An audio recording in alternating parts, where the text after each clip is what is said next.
How's it going, everyone? Hope y'all been having a really good day so far. This is Ward, back with another video.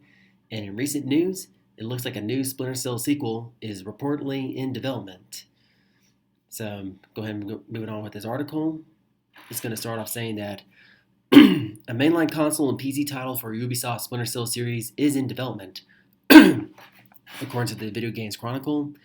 And the news comes right as the demoralized community of Tom Clancy fans practically downvoted Ubisoft's free-to-play Ghost Recon into a delay. Video Games Chronicle source is reports to an unnamed person with knowledge of Ubisoft plans. Lead development on the Splinter Cell game is being handled by a studio other than Ubisoft Montreal, which developed the first of 7 games in the nearly 20-year-old series, and 3 of the others. Ubisoft Toronto handled the most recent 2013's Tom Clancy's Splinter Cell Blacklist for PS3, Wii U, Windows PC, and Xbox 360. And there's a small chance this Splinter Cell game could be announced next year, VGC said. And then Polygon has reached out to a Ubisoft representative for comment. So in early October, Ubisoft announced Tom Clancy's Ghost Recon Frontline, which is a 100-player free-to-play shooter. Kind of sounds like a battle royale right there. But without further ado, will delay a closed technical test that had been scheduled for the 14th of October. An Ubisoft statement gave no reason for the delay, but the publisher had to have noticed the extreme disappointment expressed in community spaces like the Ghost Recon subreddit and the announcement video's YouTube comments. Reaction to the free-to-play shooters Tom Clancy's The Division Heartland, a follow-on onto The Division, the XD Defiant, a mashup of 3 Tom Clancy series, including Splinter Cell, and likewise drew complaints that Ubisoft was not listening to fans and their pent-up demand for Splinter Cell. A comment to investors in May that the company was prioritizing development on free-to-play adaptations of the company's the highest profile series did not help Ubisoft's image with fans either.